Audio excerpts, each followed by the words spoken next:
del comienzo de la paritaria, la reunión que tuvieron ayer en el centro cívico, y lo adelante. Algunos temas estaban ahí, claro, el tema paritaria es un tema central que tiene que ver nada más y nada menos que con el salario docente y todas las alternativas que ha tenido todo este tiempo, sin analizar la cuestión, pero habiendo resuelto en ese minuto anterior las cosas que estaban eh, calmas.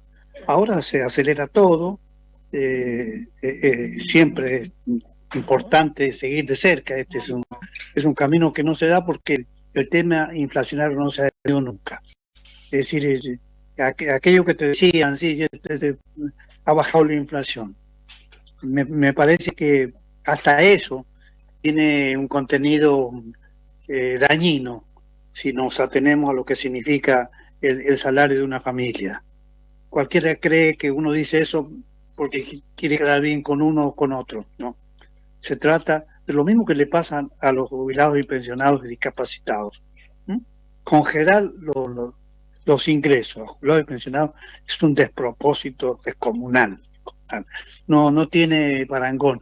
Pues esto no tiene que ver centralmente mi ley, tiene que ver todo para atrás. El que usted busque para atrás, desde Cristina, que dejó sin efecto el 82%. Así que miren si hay para hablar de los presidentes que no repararon para nada en saber qué es lo que le pasaba a los jubilados y pensionados, o por lo menos no tuvieron la valentía de decir, che, inventemos algo, produzcamos algo que nos beneficie, saquemos guita del tabaco, que es mil cosas, para justificar al menos que estás pensando en en un sector pasivo destruido.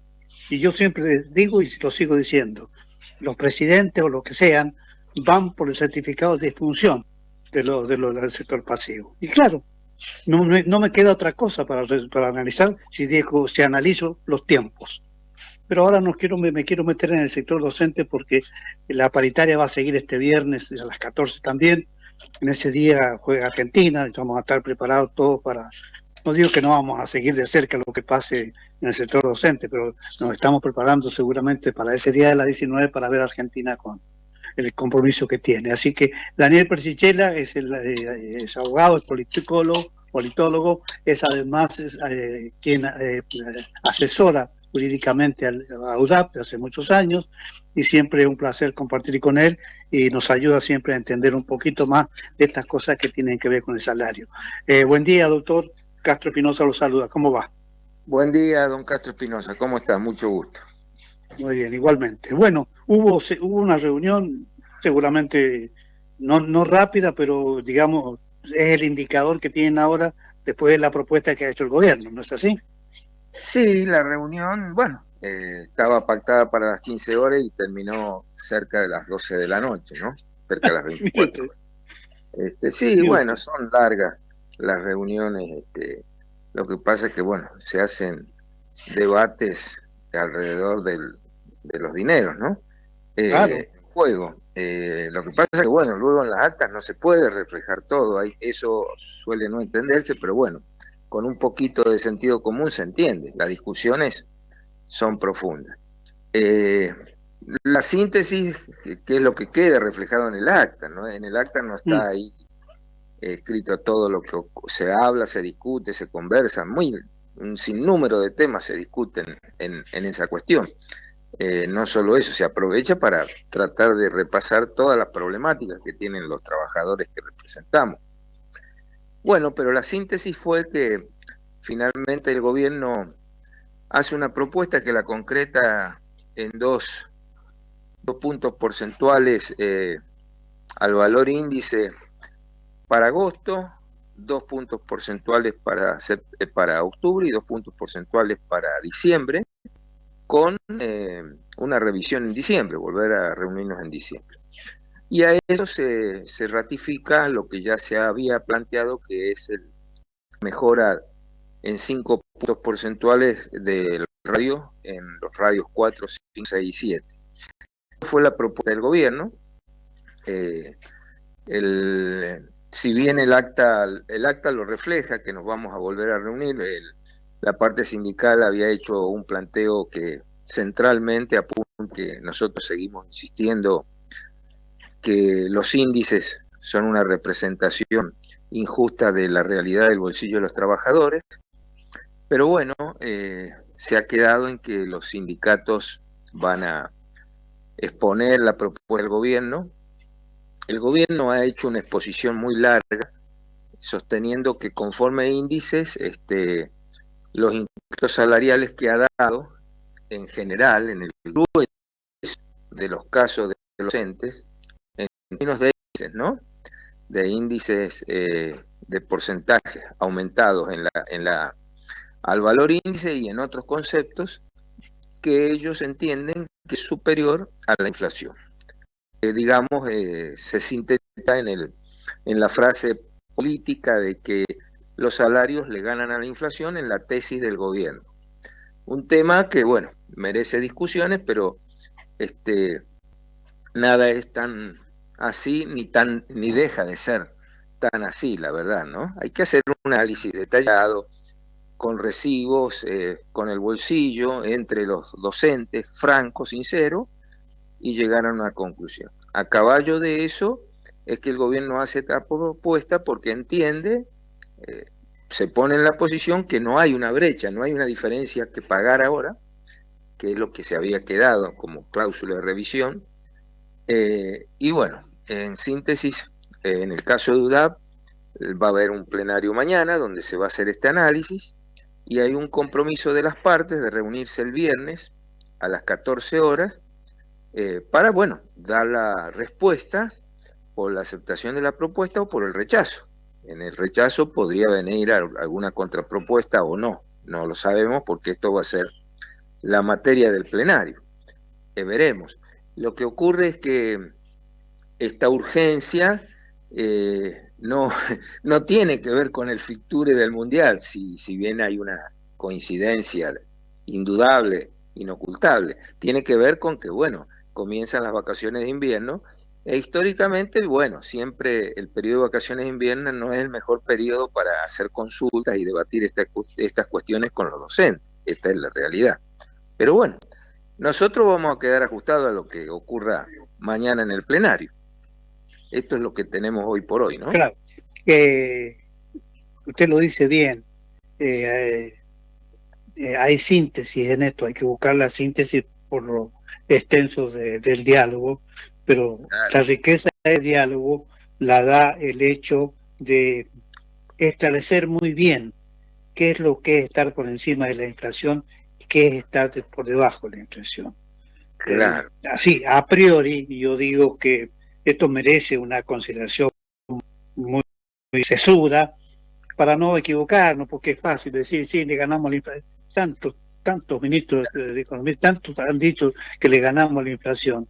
Y qué mal que quedaron, ¿no? Porque la historia después te marca fuego. Pero me quedo con la voluntad también de decir, te doy esto, ¿qué razón tenés para decir que estás por debajo? Y tal vez no aparece como una chicana, sino como un punto de vista, o como un dato que lo tenés porque manejás otros parámetros, porque el Estado tiene chance de las consultas, pero básicamente creo que acá de lo que se trata, así, a vuelo pájaro o a mato grosso, como decía un amigo mío, no creo que satisfaga así los puntos del radio, el índice.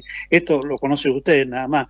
Me gustaría que lo ampliemos a eso para que aquellos que no conocen centralmente lo que es un radio, lo que es un índice, es decir, o son la misma cosa o no, se lo contemos, Daniel.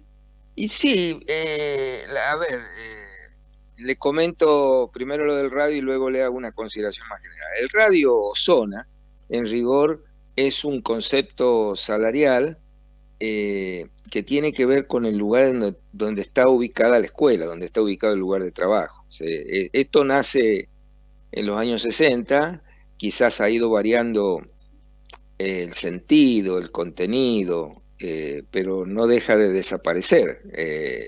El radio está tratando de cubrir o de retribuir la distancia que debe cubrir el trabajador de la educación hasta llegar a la escuela.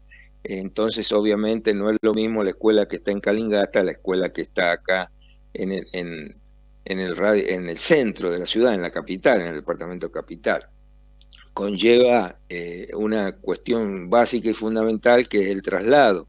Y cuando comenzó este concepto tenían que ver otras cuestiones, las incomodidades y las limitaciones de vivir en la ciudad o vivir en zona alejada.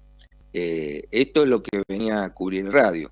Van cambiando los componentes, por ejemplo, por decir un dato, ¿no? Hoy no es lo mismo el alumnado, el contexto, el marco socioeconómico de los alumnos que están en una escuela de los grandes conglomerados del Gran San Juan con la escuela que está en Calingasta, en Hachal, en Valle Fértil. Van cambiando estas cuestiones. De todas maneras, no obstante el tiempo, el radio sigue persistiendo y nosotros vamos buscando que represente o retribuya esa idea central, que es la distancia, ¿no? El sacrificio que hace el trabajador de la educación, que no es lo mismo ir a trabajar acá dentro del Gran San Juan a ir a trabajar a una zona alejada. Con variantes, ¿no? Bueno, eso es el radio, eso es el radio. Lo otro que yo creo que por honestidad hay que poner en la mesa la discusión, que nosotros, por eso necesitamos los plenarios y conversar con los docentes, porque no es que no se oiga. Ayer la parte del gobierno dijo dos cosas centrales. Esto de los índices, que los índices son públicos, y también ellos exponen que como consecuencia de esta evidente no reactivación de la economía todavía según el criterio de ellos, obviamente que esto impacta en los ingresos estatales. Es obvio, es elemental que cuando la actividad económica funciona, los ingresos se incrementan, mejoran, y cuando no funciona, los ingresos bajan o se reducen. Bueno, hay una merma en los ingresos estatales que por supuesto repercute luego en la política salarial. Es una cuestión para discutir profundamente, ¿no? La merma en los ingresos salariales puede tener una mirada política. Uno puede decir, bueno, la actividad económica está paralizada porque, bueno, el modelo económico va en esa dirección, pero es muy discutible. De lo que pasa, de lo que se trata para nosotros es que nosotros esto lo ponemos en la mesa de la información, la discusión y la decisión con nuestros delegados en el plenario, porque es la voz que nosotros tratamos de interpretar y de llevar centralmente para formar la decisión sindical. Nosotros tenemos que escuchar a los docentes porque son ellos los que conocen su bolsillo, porque de esto es de lo que se trata. Nosotros no somos necios, nosotros entendemos lo que son índices, entendemos que puede haber una merma en los ingresos estatales, pero bueno, también tenemos que decir que no somos los responsables de la política económica y de lo que le pasa al país. Nosotros somos responsables de lo que le pasa a los trabajadores de la educación y en este caso al bolsillo de los trabajadores de la educación. Así que bueno, es un tema complejo, digamos, cada parte no es una cuestión fácil, ¿no? De resolver ni de un lado ni del otro.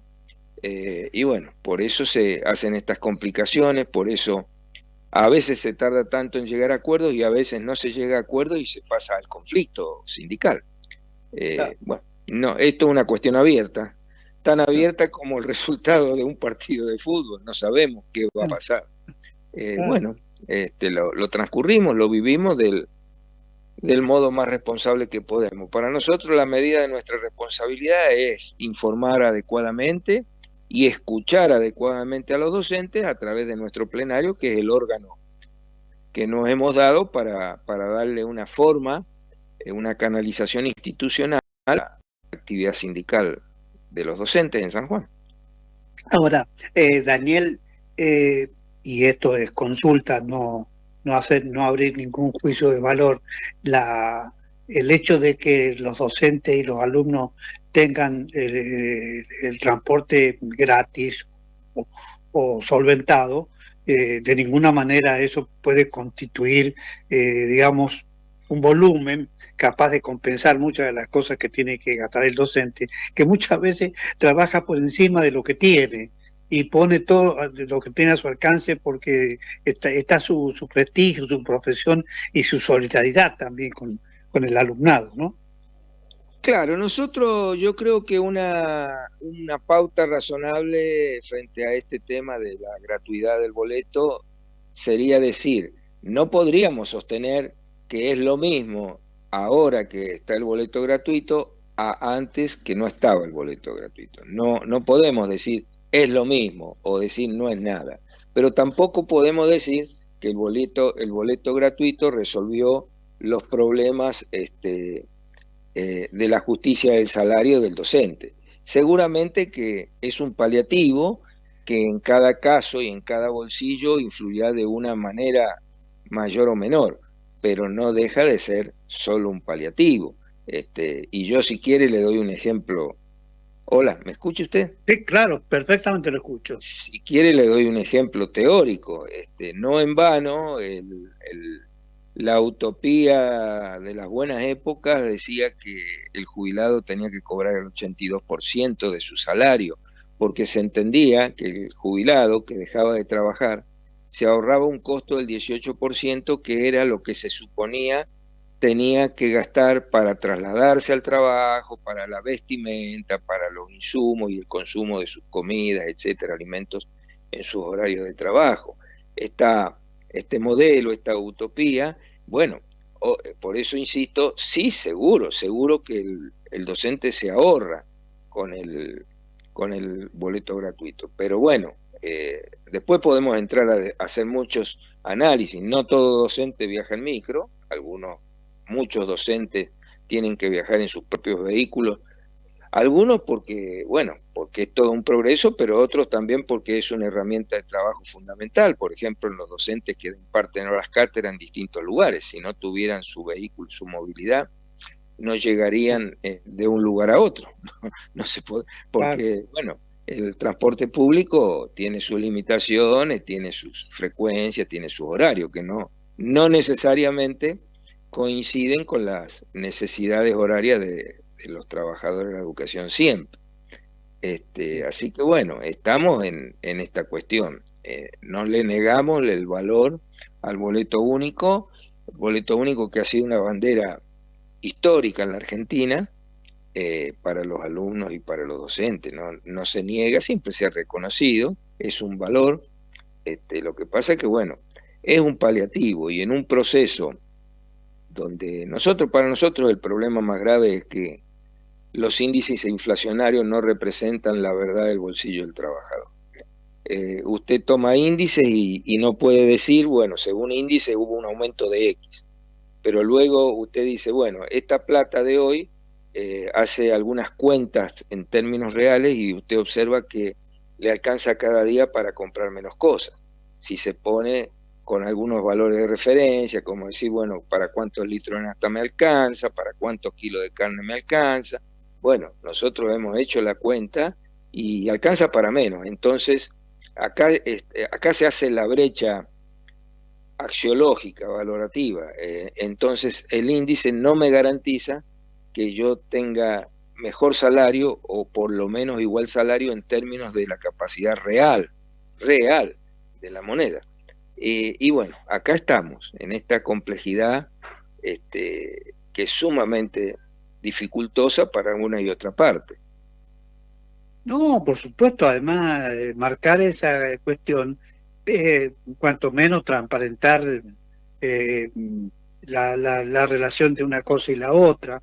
Por eso cuando yo marcaba el 82%, mire si era importante, tenía importancia eso, aprobar el 82% en aquel entonces. Hoy Claro. tendríamos otro escenario, que nada tiene que ver con el que tenemos.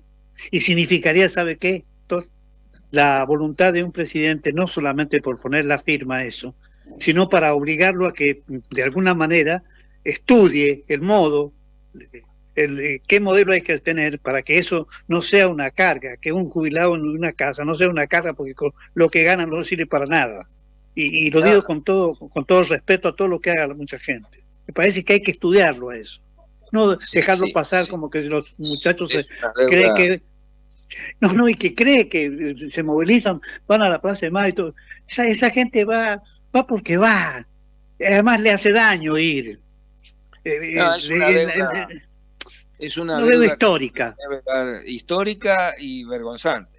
y Histórica vergonzante. y vergonzante. Nos Sí. debe dar, como sociedad nos debe dar vergüenza que no podemos resolver con cierta equidad la situación de los jubilados. Son los puntos más débiles de una sociedad. Lo haya dicho quien lo haya dicho, los viejos, los niños, deberían tener una especial protección porque sus condiciones de vulnerabilidad son evidentes siempre, ¿no? Sí, Y en coincido cuanto, totalmente. y en cuanto al protagonismo, o sea, a lo que significa la educación, hay que mirarla desde otro punto de vista. Ya tantas veces hemos dicho que la educación no es un gasto, sino una inversión, lo hemos dicho centenares de veces, pero Sin hay que duda. darse cuenta, las necesidades de un docente no son las mismas de cualquier otro trabajador. Ese docente se prepara para hacer lo que hace. Sin duda, De sin manera que, duda. Además, sí, además yo lo que le agrego es que cuando se discute la necesidad de un justo salario del docente, no es un tema de pensar en la ventaja de ese docente en sí, sino hay que pensar en términos de la función importante que tiene, porque forma a los seres humanos.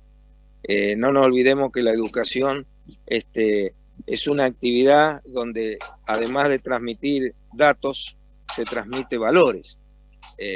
Se está sistematizado por la sociedad la transmisión de los valores, la formación del ser humano.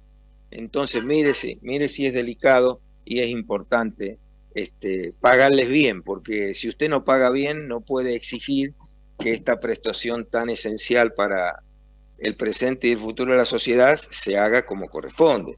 Usted tiene que pagar bien para poder exigir, por supuesto. Este es el orden lógico de las cosas. Pero bueno, estamos en esta complejidad siempre tan crítica, ¿no? Siempre tan crítica. claro. Claro, y sobre todo, ¿sabe qué, Daniel? Que tenemos que ser muy cuidadosos a la hora de la crítica y cuidadosos también a la hora de analizar los números así finitos, porque hay muchas cosas que el Estado despilfarra y no se da cuenta que si le pone un puntito más a esto y le resta aquellas cosas que son menos trascendentes, no por relativizar, sino por tener el concepto. Y ahí nos podríamos meter porque los chicos, y está bueno eso, empiezan a los 3 años, lo que es el comienzo de su tarea que tiene que tener como un estudiante. Es decir, ¿por qué 3 años? Y por muchas cosas que podemos analizarla ahora o en otro momento. Pero básicamente eso hay que estar pensando permanentemente. El gobernante, el presidente, las personas que tienen responsabilidades en la democracia, tienen que ser muy ecuánimes en esto y no estar pensando que apoyar a un corrupto como Adorni el mejor ejemplo que le damos a la gente. Al contrario, hacemos un zafarrancho de lo que significa el Estado de Derecho por un lado, la Constitución por otro, y también, lo más importante, vivir en democracia. Exactamente, esa, por supuesto, por supuesto. ¿No? Esta es la cuestión que estamos teniendo y bueno, veremos cómo evoluciona y cómo se van resolviendo este tipo de situaciones acá en San Juan, en esta realidad nuestra.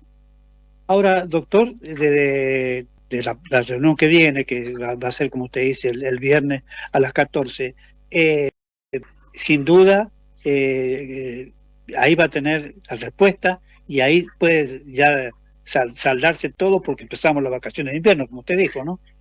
O no, No, porque, por ejemplo, nosotros si no tenemos, si no podemos arribar a un acuerdo, bueno, se tendrá que pasar a otra fecha, fijaremos otra fecha para continuar la negociación. O sea, nosotros tenemos una cuestión que no podemos superar nunca. Nosotros necesitamos o que el plenario apruebe un acuerdo o el que el plenario autorice a firmar un acuerdo con ciertos parámetros más o menos precisos, ¿no? Son dos modos, o se aprueba la mesa paritaria acuerda, o traemos una autorización con un marco referencial, margen de negociación que nos permite acordar porque estamos dentro de lo autorizado. Son las dos formas, ¿no?, que tenemos. Esto no lo sabemos porque, bueno, esto mañana cuando tengamos el plenario, ahí vamos a tener decisiones que se tomen, ¿no? No lo sabemos, Claro. no lo sabemos realmente. Doctor Daniel Precisela, muchísimas gracias. No, mucho gusto, muchas gracias a ustedes también. Hasta luego. Hasta luego. Bueno, ahí estábamos con el politólogo, amigo nuestro también, Daniel Precisela. Bueno, él en su calidad de asesor jurídico de UDAP nos dio detalles estos complementarios y centrales para entender los porcentajes, el índice, todas estas cuestiones que la gente debe saber, y también es necesario estos parámetros para, bueno, tener en claro cuál es la asignación que debe tener o los emolumentos que deben percibir los docentes en la provincia de San Juan.